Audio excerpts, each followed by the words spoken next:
I got the check, I got the check. Don't make me put it on your neck. I got the check, I got the check. Don't make me put it on your neck.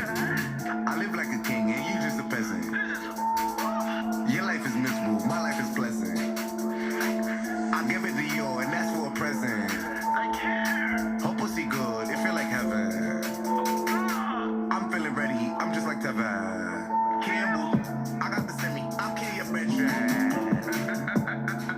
I got the check, I got the check. Don't make me put it on your neck. I got the check, I got the check. Don't make me put it on your neck. Welcome to another episode on JAH-ACE TV. Please like, share, subscribe, and don't forget to hit that notification bell so that you'll be notified right away. What's going on? What's happening? Salute to everybody, Rastafari. So this right here, this episode here, we're going to be talking about a lot of the brothers that I know and, that came to this country at a young age, found themselves in trouble. But then somewhere down the line, they got deported. So just imagine how it feels to come to a country, especially this country, America, at a young age, get in trouble, and then out of nowhere just scooped right up by ICE, immigration, and sent back to that country that you left when you were younger. You no longer know that country anymore. But the authorities, they don't care that you left there when you was 2, 3, 4, 5, 6, 7, and stuff like that. They don't care about that. All your family's here in America. And when you get back over there to your respective country, you got to fend for yourself for some people. Some people are sent back to their respective countries when family members that's over there don't know them, don't want them there, see them as criminals, see them as negative.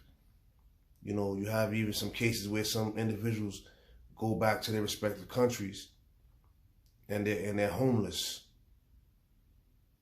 You never hear about those stories. You never hear about the stories when individuals are sent back, deported, and have no support on no level. They gotta really just go out there and just fend for themselves. We don't hear about those stories because it's been so quiet when it comes down to that. We're gonna get right into it. And this is also a message to, a lot of young men and young women who want to live a certain lifestyle but wasn't born in this country.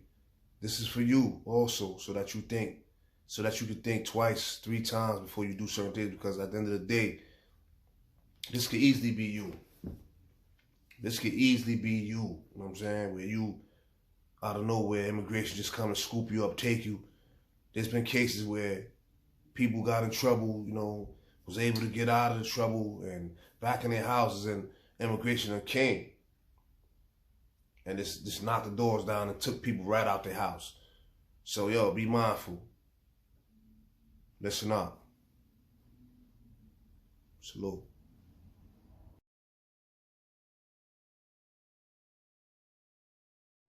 Greetings and blessing to everyone. Big up to JAH-ACE TV.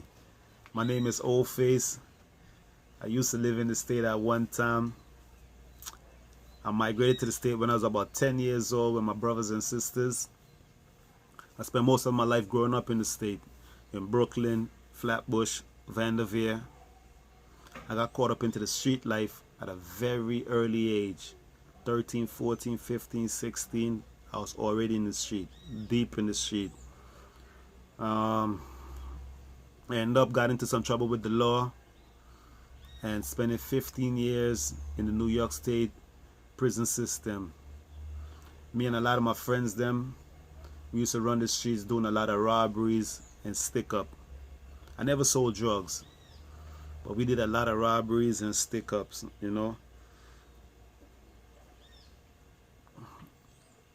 Being deported was something I never thought of or was never on my mind, being that I went to the state at such a young age. So that never crossed my mind. But eventually it happened, and I'm here now, you know, trying to survive in my society, which is so far back in time with everything. All that I prepare myself to participate in and do when I get released, I can't do because there's no avenue and no path to doing what I want to do because it's not here. The resource and the things I need to like do what I want to do is not here. So I'm trying to survive and fit into my society. But like they say, everything happens for a reason and every reason have a purpose. So I'm still trying to fight and survive. But like Jay-Z say, once you can make it in Brooklyn, you can make it anywhere. So I know I'm going to make it here, regardless the ad. Bless up. Like, share, subscribe, and hit that notification bell. And be sure to follow me on Instagram. Many mothers and fathers have been deported with their children left behind with no answers.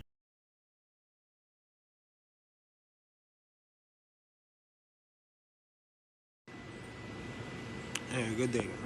My name is Kimba. Everybody call me K. I'm from the island of Antigua and Barbuda. I left here in 1988 when I was 6 years old. My parents migrated to the Bronx, New York. That's where I was raised and everything. In 2002, I caught a bid. Got sentenced to 8 years. Out of the 8, I did 6 years and 10 months. Then from there, I got released into the custody of ICE, which is immigration. And I was there for about 2.5 months in the Buffalo facility, waiting deportation. I got deported in 2009, I think July. Yeah, 2009 July.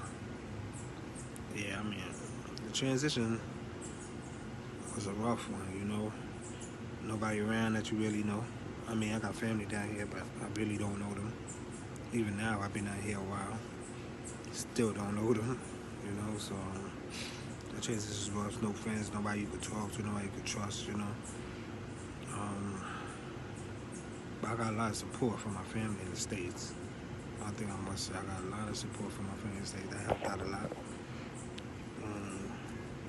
You know, it was hard getting a job because you basically have no job history here. My job history is from America, which I was young when I got locked up, so I only worked maybe like 2 places, you understand what I'm saying? Years before I got locked up, so.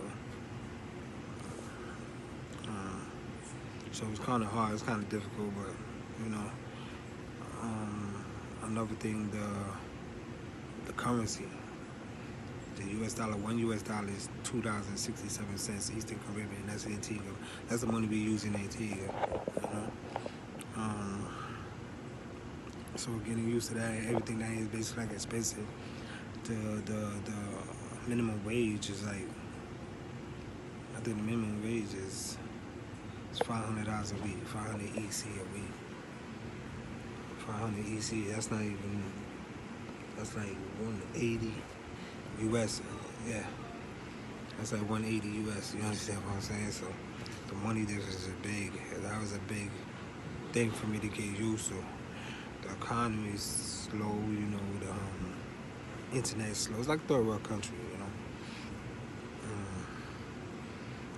But you know, through you know, having faith in myself, through support from my family, mental support, financial support, them coming to see me, you know, that helped me, motivate me to like just get on the right track, do the right thing.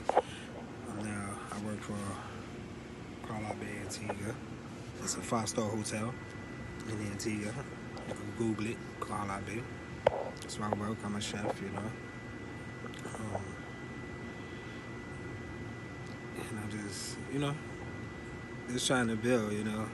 I got 3 kids out here. I got a daughter in New York.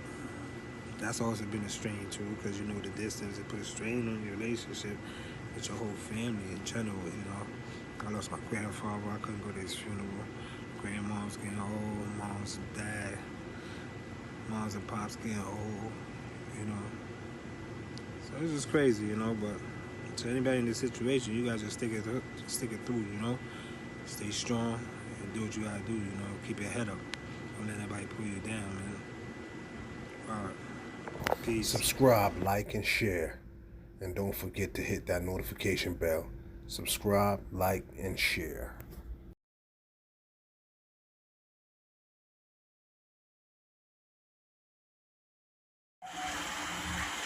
Here, family. My name is Lamumba, and I was asked by Brother ACE to do a short video, telling you about my life, telling the people about my life and where I came from and how I ended up where I'm at now again.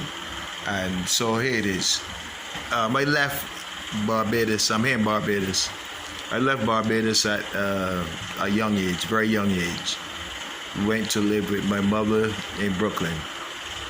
By the time I was 15, I was getting out of control. You know, at 15 years old, you know that is. You out there, you doing things. You wilding out with your friends. You know, you're in Brooklyn. So I ended up getting into a lot of things and getting involved in stupid things. Now I look back at it, and I ended up in prison for 6 years. My first time I did 6 years. I had an 8-year sentence, and I did 6 years off of that. I went back to the streets. Met a young lady. This is in around 1982. Met a young lady, and she became pregnant. I believe it was 83, 84. She became pregnant, 83, and had my first son. I ended up, cause when I came out, after doing the 6 years, when I came out, I ain't gonna lie and tell you, no, I was still in that hustling mode, still in that, you know how it is, you all know how it is.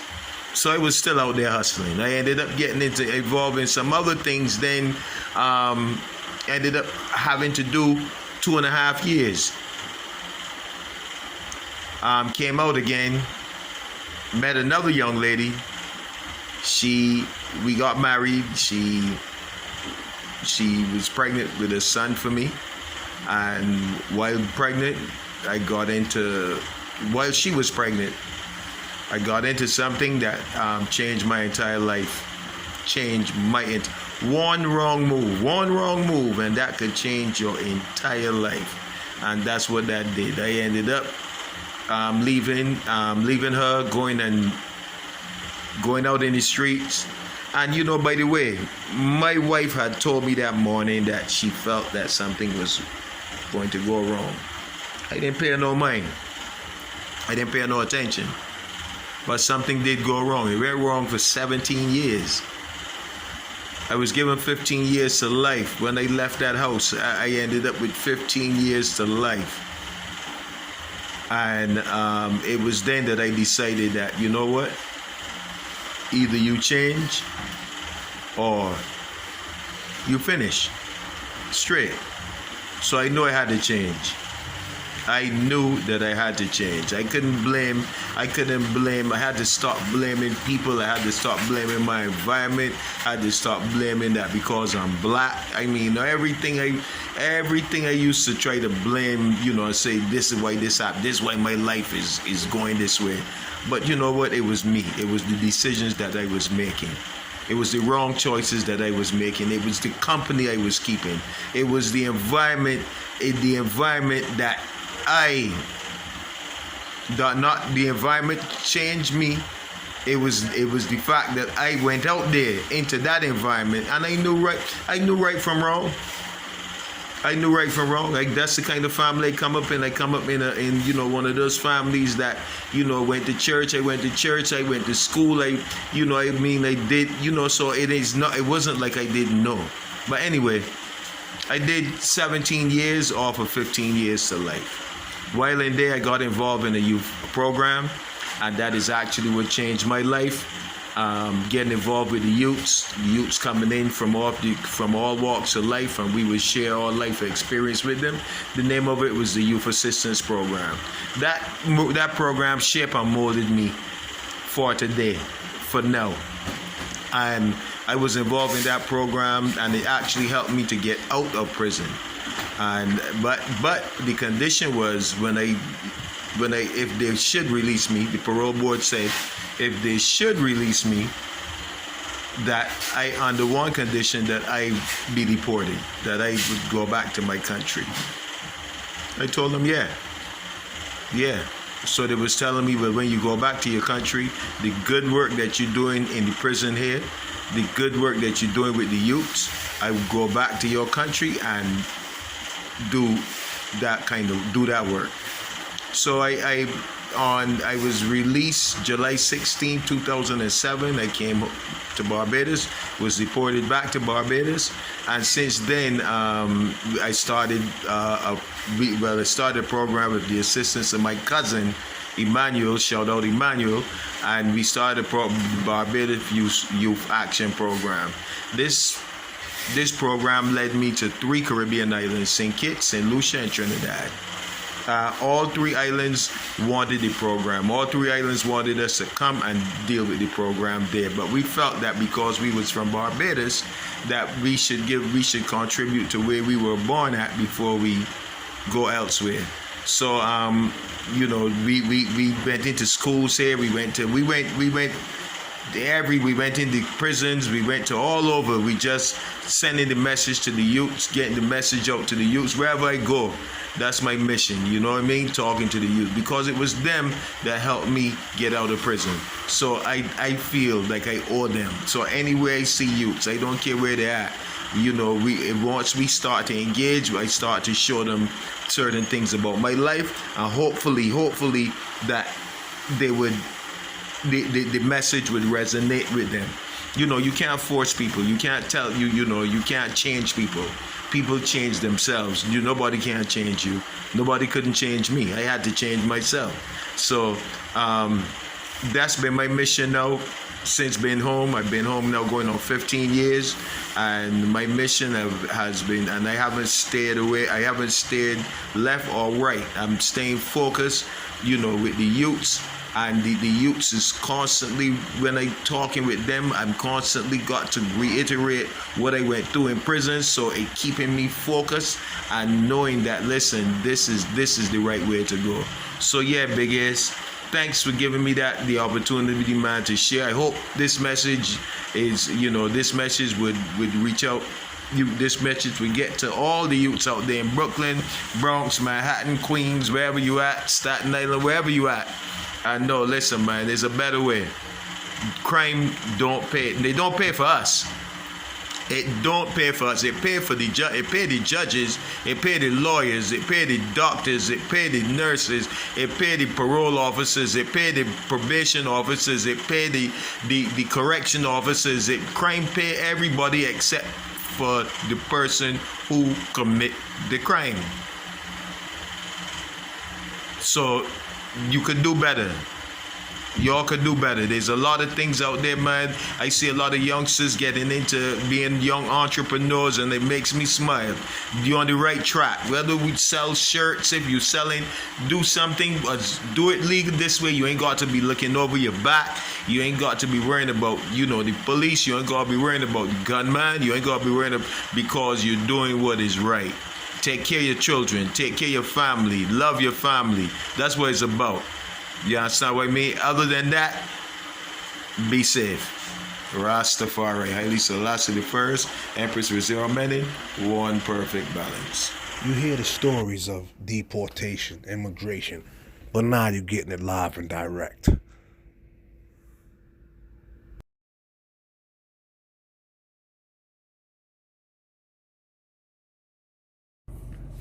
My name is Troy Scott.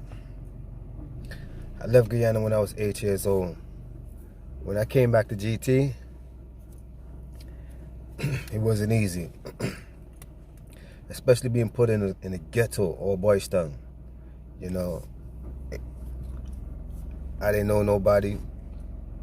My family was like, that was like a disgrace to be sent back, you know. And in a sense, me and them was at war.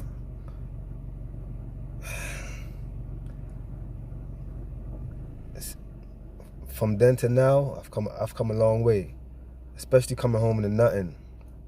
Now I built my own house, you know. It's a success story, but all praise due to God, Allah. I never gave up, you know. I was arrested for crime. My crime was like basically between a beef, because the dude who I was arrested for, he had tried to kill me.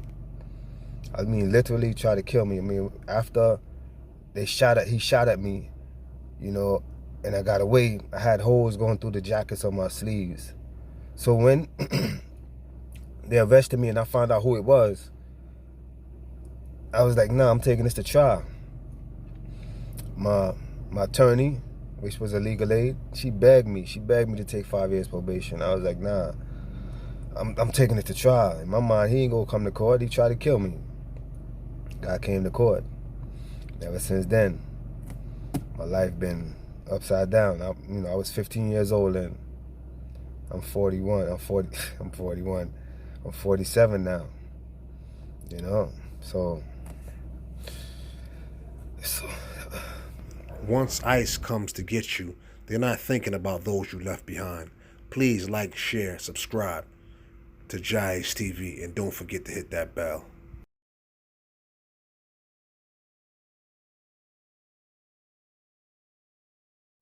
Greetings in the name of His and Her Imperial Majesty Emperor Haile Selassie I, Empress Wazira Menin, one perfect balance. Yeah, greetings, man. My name is Emmanuel, and I'm here in Barbados now, but actually I left Barbados when I was 19 to go to North America with the family. The idea was greener pastures and more opportunities, but those opportunities turned out to be a bit different for me, a different culture, different environment, and got caught up in the street life, made some unwise decisions, and those decisions come with consequences. So at the age of 23, after 5 different arrests, I was sentenced to 33 years in prison, upstate New York. Because of my time in sentence, they have concurrent and consecutive. My time ran concurrent, and after doing 9 years, I was asked if I wanted to be deported back to Barbados. I felt it would have been a new beginning, a fresh start, but upon the return to Barbados, I had to hit the ground running. There was no assistance, there was no help. As a matter of fact, there was really nothing in place, no programs or anything for reintegration, not just into society, but into a whole different culture in the country that I had pretty much grown distance from. I came back, I was 32 years old at the time. And like I said, Barbados was a very different place. And after a few years here, the elder came forward and we started a youth program. Big up to BIAP, by the way, without question. And we've been on a quest pretty much to help young people kind of, advise them and use our life story to help them make better decisions, because that street life is, it's really a dream. It's an illusion to some degree. The rules are real, but it's really a trap and usually lead to 1 or 2 places, man. Incarceration or the grave. And the reality is a lot of brothers gone that can't come back, and a lot of men in prison who are never coming home, so who feels it knows. Barbados, though, I'll say this much. Right now I'm on the farm, putting in work, and you kind of got to motivate yourself, but on top of that, have the discipline to see it through. Whatever you do in life, people in, society, the way the system is set up, you got to make it happen for yourself, man, and do what you can so you can always do for others. You can't pour from an empty cup, and that's just the reality of it. So life in Barbados has not been easy, but it's been worth it. So much growth has occurred. I mean, life is about growth, and as you become a man, you put away childish things. So stay positive, keep hope alive, because without hope, there's nothing. Stay faithful. Shout out to ACE for the works you're doing, mighty great works. And I wish you all the best, all the success in all your endeavors, man. Big up the Blinds as well and Lamumba. If you're convicted of any crime in the United States, you can be deported back to the country where you were born. Is this fair? And will this ever change?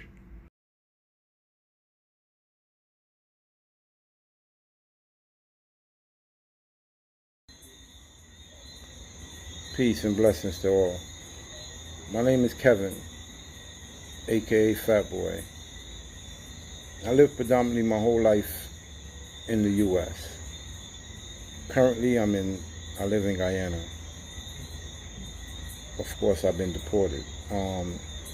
My family migrated to the States when I was 8 years old. We moved to Brooklyn, East Flatbush, most notably the Vanderveer area. You know what I'm saying? I got into the street at an early age. You know, got caught up in the streets, doing whatever. Then eventually, I ended up being incarcerated. Did 14 years in the New York State Correctional System. Upon being incarcerated, I took various programs. I went to school, got my GED, took college courses, did numerous vocational courses just to make sure that, you know, I'll be better equipped when I go back to society to be a productive member. However, at the end of my bid, I was deported. The transition of being deported is a very difficult one. You know what I mean? It's hard. There ain't no reentry program. There ain't no support here for you when you come back or nothing. You know, fortunately for me, you know, I had support from my family and my friends. But it's still difficult. Everything that I've done to equip myself, like school, doing the vocational programs and things of that nature, it don't matter here. You know what I mean? They just release you and just do what you do. You know what I'm saying? So it's a difficult transition to make. You know what I'm saying? It's ironic that on the day that ACE asked me to be a part of this project, it was January 14th, the anniversary of the day that I came to Guyana. And also it made 8 years that I've been here, and it's still difficult. I mean, you know, of course you gotta adjust. I always tell anybody, when this popped up on me, I was telling people that, yo, no matter what, man, I'm gonna be all right. I'm gonna make it. I'm gonna do what I gotta do, because I adjusted to being incarcerated, so at least I'll be free.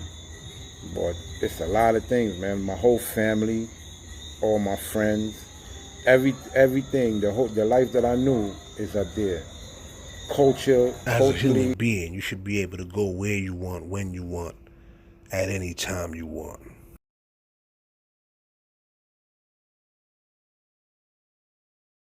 What's up, people? My name is Patrick Lewis. You know, they used to call me Mataran or just P. You know what I mean? When I was locked up, they called me GL. You know what I mean? Anyway, doing this video for my homie in New Yiddy. You know what I mean? So, I'm 46 years old right now. You know what I mean? Born 1975. You know what I mean? Left Jamaica when I was 4 years old. I think that was in 1979 or 1980, around those times. You know what I mean? Came to New York, you know what I mean? Flatbush in 1980. I was going to 269 Annex, but I used to go to school in Flatbush, but in the summertime, my mom would send me to East New York. You know what I mean? So, you know what I mean? You know, growing up in New York was good. A lot of experiences, but you know, being in the bush, you start getting caught up in a lot of things, especially in the late 80s, early 90s. You know what I mean? Drugs was out, niggas doing robberies and things like that, niggas going out of town, and I got caught up. I got caught up in 95. I was getting locked up from 92, and them times, you know, petty robberies and shit like that, but 95 is when I really got locked up, December 19th and shit. And I got locked up December 19th, I ended up going up north. You know what I mean? I got locked up out of town. And I ended up going up north in New York State Department of Correction. You know what I mean? Got involved, you know what I mean, with gang banging up north. You know what I mean? Trying to rep something. You know what I mean? Plus I was from Brooklyn. And then, surprise, surprise, they said, I'm ordered deported. You know what I mean? Now the judge, I ain't gonna lie, the judge was trying to give me a chance and let me stay in America, but I was in a box. I couldn't stop getting in trouble because every time, you know, in those times, like in 99, 2000, up north, it's a little crazy. So every time I'm going to court, I'm catching new charges in the box, you know, in transit. And then when it was time for my hearing and shit, my family came up and they was testifying and shit. And, you know, the DA trying to go at my sister a little too hard. I tried to holler at him, tried to run up on him and get at him. So they restrained me and shit and brought me back in my cell and shit and restrict me from staying or coming back to court. So they ordered me removed without me even being at court. You know what I mean? But anyway, after maxing out, I got removed in 2004. I went to immigration, got released from the state after maxing out, and went to immigration. You know what I mean? Shit went crazy in immigration. You know what I mean? Ended up right back in the box. Almost got a new charge in there. Had to call the embassy and try to get me out of there. You know what I mean? It was 3 homies went there, 3 Jamaican niggas. And you know what I mean? We just decided, said we just turning it up until we get to Jamaica. When we finally get to Jamaica now, you know what I mean? I was supposed to, 2 places I could have went to the garrison or to country. I end up going to country, you know what I mean? Deep in the country. I'm talking about when I reached my aunt's house, nigga was carrying water. The bathroom was a pit. I don't know if y'all know what a pit is.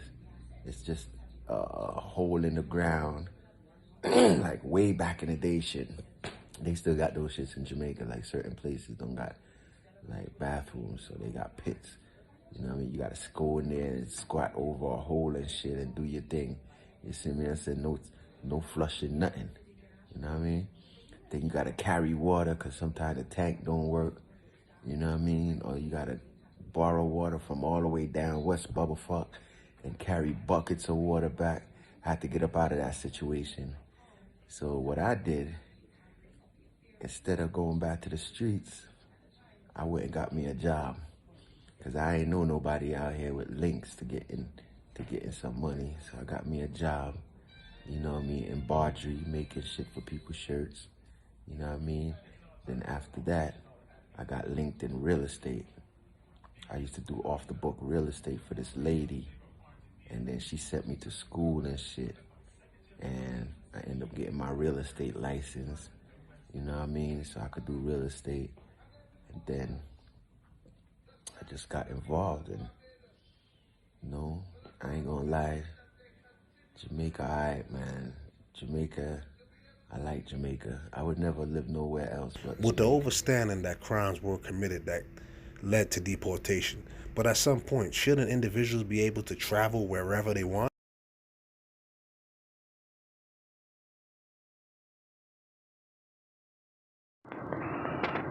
Hey, what's going on, people? Yeah, how you doing? How everybody doing? My name is Fish, and I'm here right now to speak about my situation. You know, actually, I migrated to the United States at the age of 7, and I went to school in the United States. You know, I went to PS 35. Lefferts. Then I went to Erasmus, and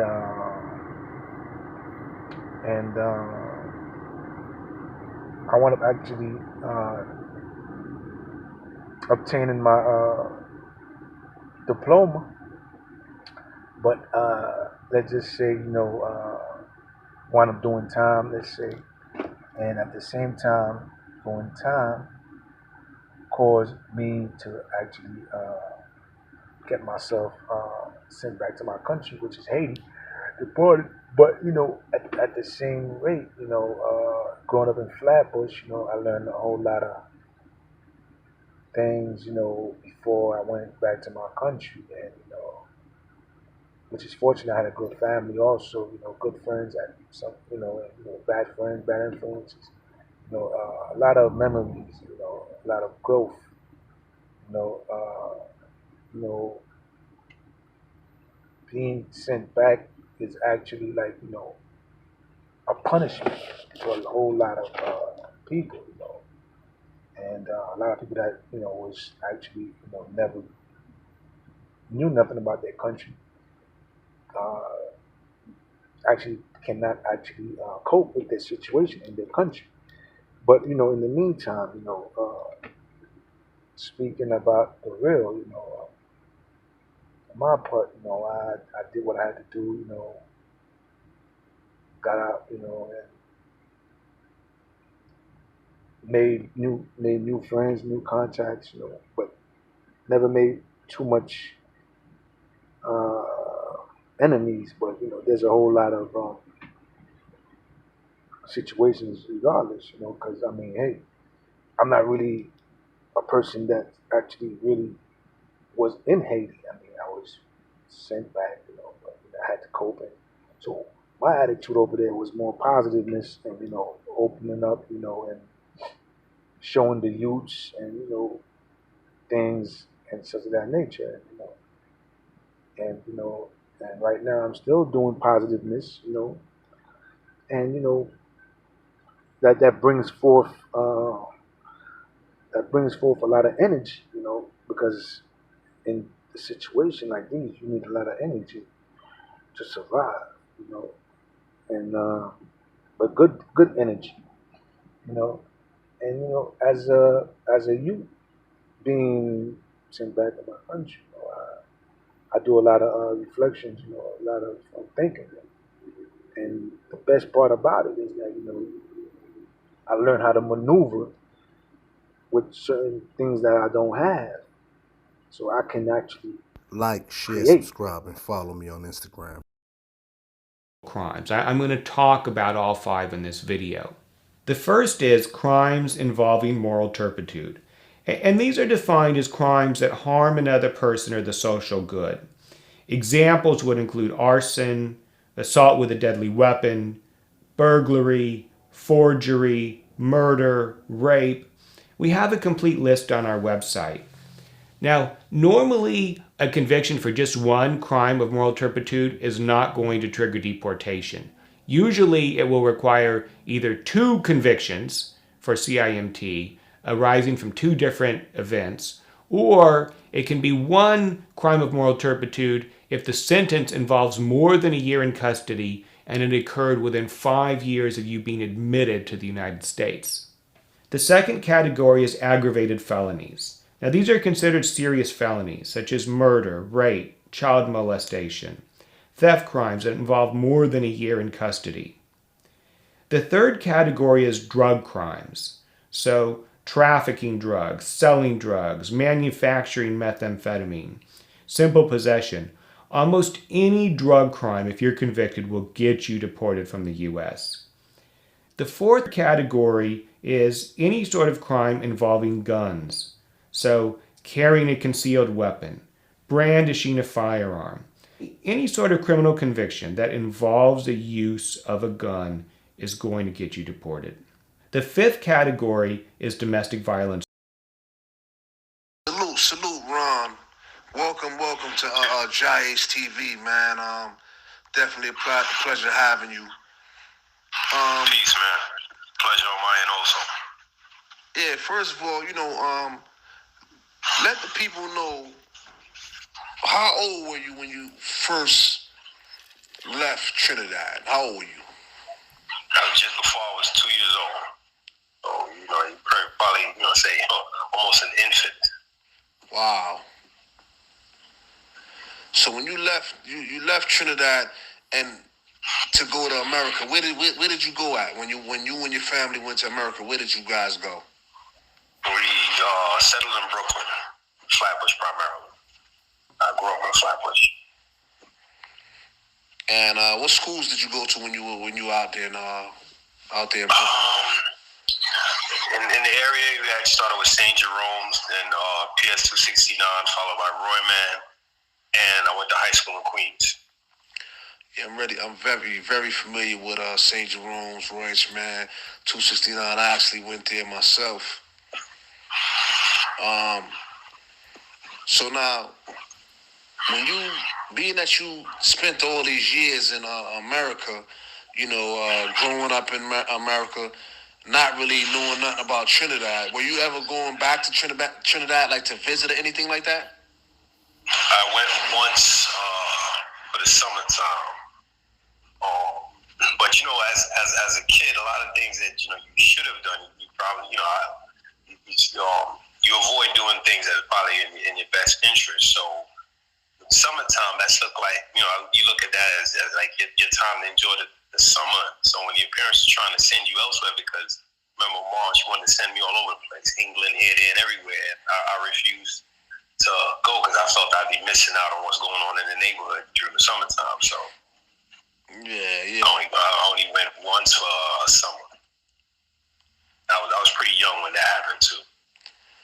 So at what age did you end up getting yourself caught up in a situation that ended up you being deported back to Trinidad all those years later?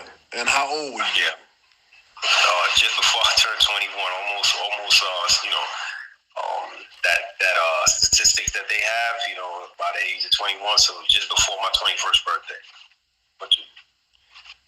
That's when you got arrested? Yeah, it was almost like a breaking point to me, because what happens is, after the arrest, not going through the system before, not really understanding how it works, is that when you go and you're remanded, and then you realize that by the time your next court appearance, your birthday would have passed. So you have that realization, like, hold on, I'm gonna turn 21 in here.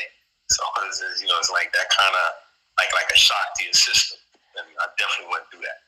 So so you went in at the age of 21, you were arrested. How old were you just when before you were 21? Just before 21? How old were you when you were released? Let's see. About 40, was it 43, 44? Wow. So you did over 20 years in prison. Yeah, definitely. So then when you found out that you were being deported, were you ever given documents stating that you will be deported? How did that come about? Not in the beginning. There was a series of laws that was changed.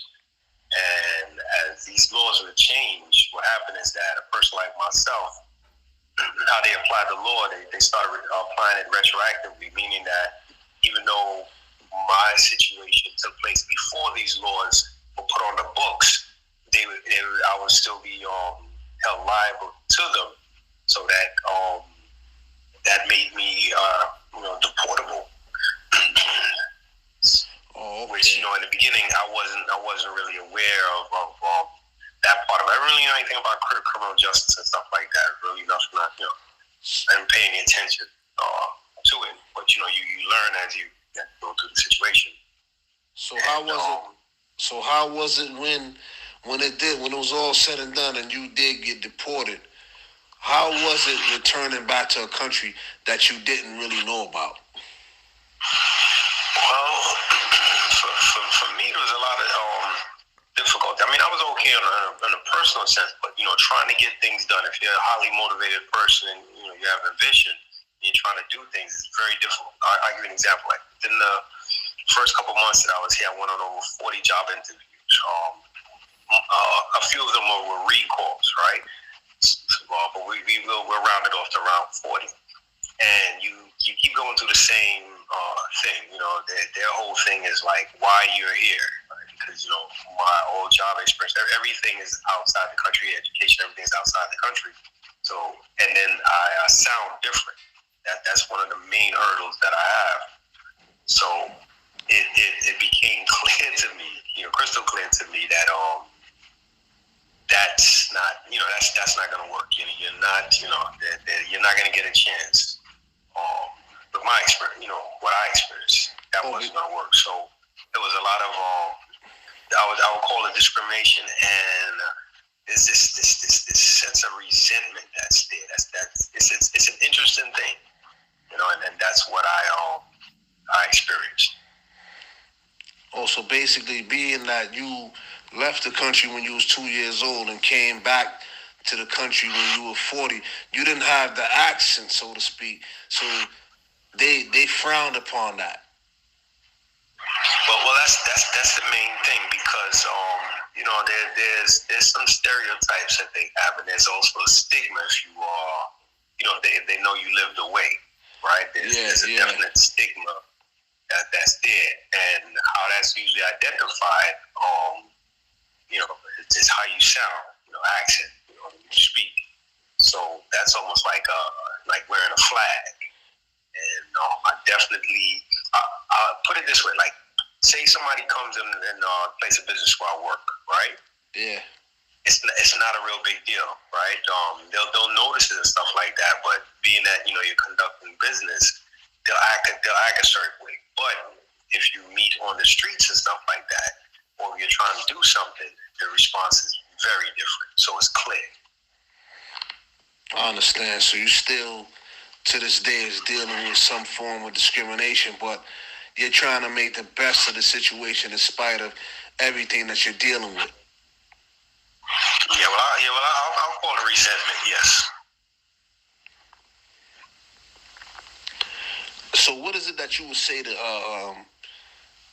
individuals that, you know, they really don't think it can happen to them? You know, they want to continue doing certain things. They want to indulge in certain things. And they don't really, and they, like you, they left their respective countries when they were younger, but they don't think they can be deported. What would you say to them? Well, if you're not a citizen, if you're not nationalized, you're not a citizen, then you run the risk of deportation if you're convicted of a felony. But I would say, you know, you see things. Hindsight is 20/20, as they said, right? So looking back, you could see the pitfalls, right? And if young guys are doing things, just look at the results. Look at the end result. I think a lot of people, and if you just get a basic 9 to 5, you do a lot better in life than, you know, like let's say a group of guys go out and do something. Let's say it's a robbery or something like that, and you have to split that money up. Then you realize, and then if you know you get caught for that, how far does that go? How long does that last? Does it change your life? How much is it going to benefit you? And you realize that it's not. It's, if anything, you're just throwing your life away. Tune in to JAH-ACE TV. Hit that like button, subscribe, share to all your peoples.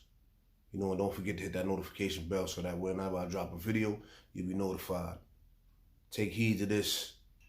And do remember, you know, this is out to everybody. We trying to help individuals get their life in order, and we trying to keep people from going through some of the things that you heard here today. I send my love and my peace to everybody.